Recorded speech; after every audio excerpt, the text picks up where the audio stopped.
Two old people on the couch here. I'd like to welcome you and thank you for viewing the video. Make America great again, from sea to shining sea. It's the land of the free, my friends, the one for you and me. Let's go. It is Wrap Up Friday. I didn't know if you were tossing me the pizza. You were going to throw it up, and then I was going to catch it. We'll have to try that on our next Okay. Well, intro. I was just tossing the pizza and catching it back. Oh, that was That's what it was. That was from a TV show, wasn't it? It was. It was from Stitch. Yeah, where he was teaching them how to date. Yeah, how he was teaching them to date and stuff. Okay. Was it Stitch? Yeah, I don't know. I don't know what it was either. So, I remember seeing it, though. I know. I did All right. too. That's why I came up with it. What do we got going on today? We have furry friends. Well, it's Friday, too. It is Friday. It's Wrap Up Friday. We got Karen over here. She's going out with her friends tonight, Yes. she said. So she Mhm. won't partake with, because Fred, as usual, is coming by, dropping Some off a little something for Friday. So that'll be a lot of fun. And Yeah. we'll watch some lives and do all that good stuff that we do and We will. have a good time. We will. So, all right. Furry friends? Furry friends. All right. Furry friends, let's all get to those furry friends. All right. What we have here was sent in by Tom and Rhonda, which we'll get to in a second. And it's Fanfare and Juliet. Mm-hmm. And the Fanfare is a royal palm. And it might both be, but I know for a fact that Fanfare, the male, is a royal palm. Okay. And here he is right here. Mm-hmm. And they named him Fanfare because his tail fans out. Yeah. So hence the name Fanfare. Okay. And sent in by Tom and Rhonda. And their YouTube channel is At Home with Tom and Rhonda. Yes. So we'll put a link down below. Yep. Fun lives, fun videos. And they'll show their animals here all the time that we're showing you. And we're out of furry friends. So we need your furry friends. And if you have a channel, we'll link it in the description below and give you a shout out. So send us in your furry friends to twooldpeopleonacouch@gmail.com. Yep.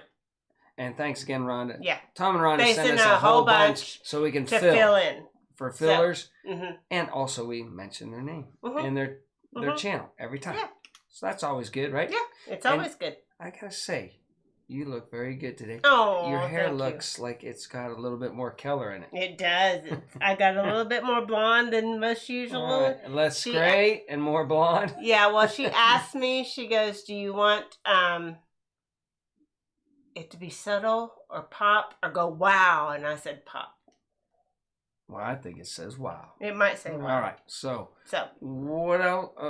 I'm trying to think of anything else that's going on that in around here. Things are pretty good. The weather's been really good. It's supposed to rain tonight. But, this weekend. And it's supposed to, it might storm. It might storm here. But I saw you outside. Yes. And Testing she was throwing grass up in the air. Mm-hmm. And then she would lick her thumb and stick it up there. Mm-hmm.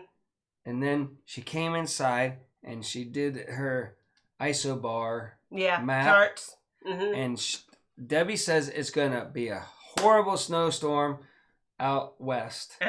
Of likes we haven't seen in a while. Mm-hmm. And there could be possible tornadoes here. Here in Texas, Oklahoma, and Kansas. And actually, I forecast that because I get migraines, and right now I'm starting to get another migraine, and it makes me really... And whenever Debbie says something's going to happen, like she predicted the polar vortex 2 weeks out. Yep. And it maybe came. Even more than that. That was a long time. But that's old. Yeah, but, old news. But all you people across the United States is going to get... I'm a meteorologist. She's a trained meteorologist, and it's going to get wacky all over the place. It is. This weekend. Starting this weekend. All right. Yes. All right. So, again, I want to remind everybody about the fact that there might be inflation because of this stimulus that they just passed. Yeah. Okay? Yeah. So, I know I keep harping on that, we but... know, Deb. The people don't want to hear all this. Well, I know, but I want them to be prepared. What she's saying is... Be prepared. You can't print money without inflation. Right. And it's important to teach the youngins that watch the YouTubes. Yes. All this stuff. Mm-hmm. But no youngins watch us, but... Well, I'm just saying... I know, go ahead. It's important. batten your hatches and be ready. Yeah. Because the inflation's coming and the storm is coming. All right. So we have some stunning photos of Firefall Yosemite National Park. Yeah. What's that going on? It is just in late February.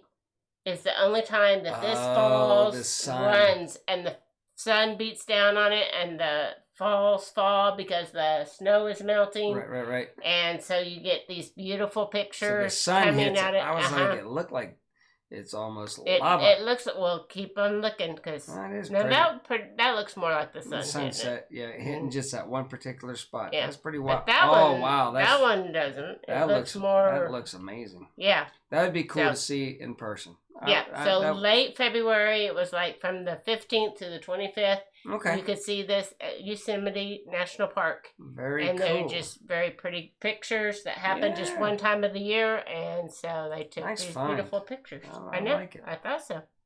Plus, it was positive and happy. Yeah. Okay, then we have that NASA is protecting Mars from humans.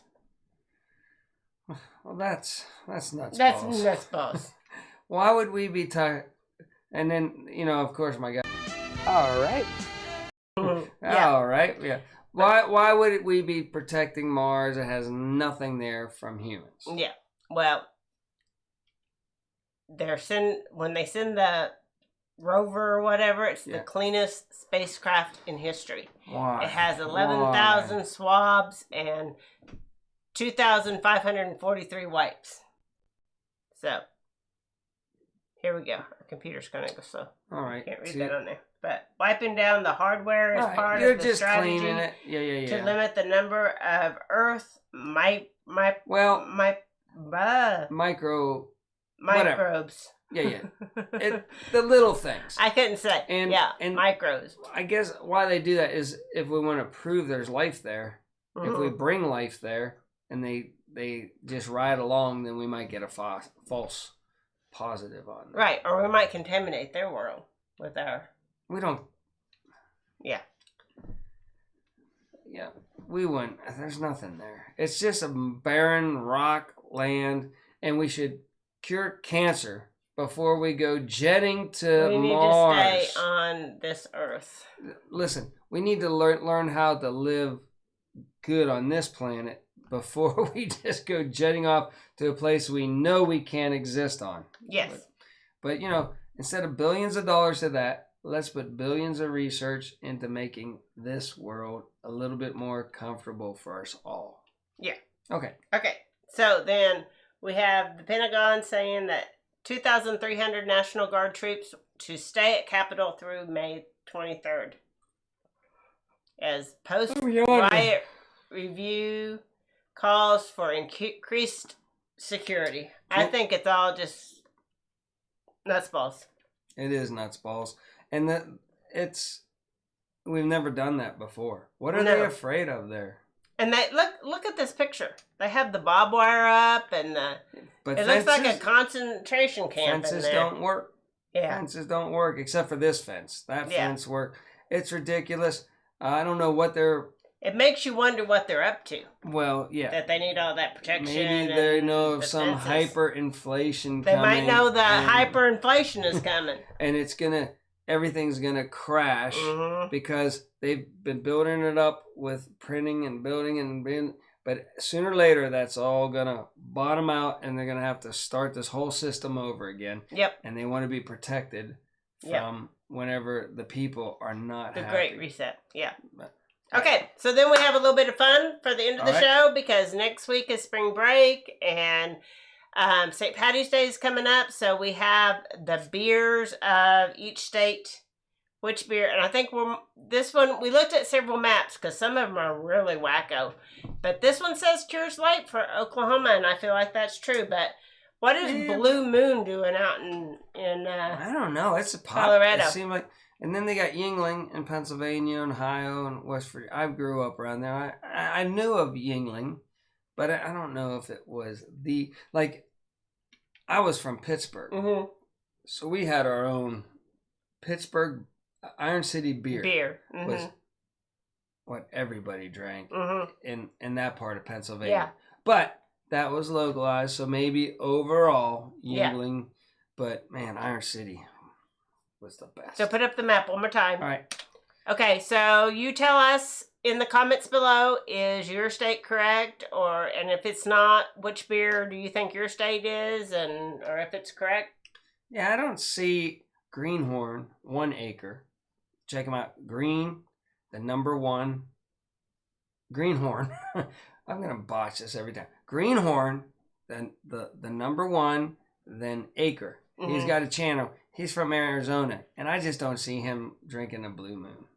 You don't? I don't even know what Blue Moon is. I mean, he would drink a Blue Moon if it was offered to him, but I don't know if that would be his. Let's find out. Greenhorn, right down below. Say everybody write down below if you agree, or it might be right. But what's your favorite? I'm a Bud Light girl. You're Bud Light. I'm Bud Light. I mean, can't go wrong with Bud Light. And over there, and you can't say Coors. I can't say Coors. Everybody from Oklahoma calls it Keers. Coors. Keers. I'm like, what are you talking about? Keers. But I feel like a lot of Oklahomans do drink Coors Light and Coors. Coors. All right, well, that's all we got. Wrap up Friday, and so we'll be back here on Monday. And everybody have fun this weekend. Yeah. And like Camping with Steve is another great channel I like to watch. Maybe he's huge. You don't have Camping with Steve. He always is setting up tents and stuff and camping. That's hence the name. He does a number 2. And he always stealth camps too. He tries to camp where you shouldn't camp and not get caught. But once he starts setting up his tent, he gets about halfway up with his tent and he always goes, now it's time for step 2. Yeah. And he'll have himself a beer. And then sometimes he'll be doing a little bit more and he goes, now we revert back to step 2. Yeah. And he's a funny guy. Camping with Steve.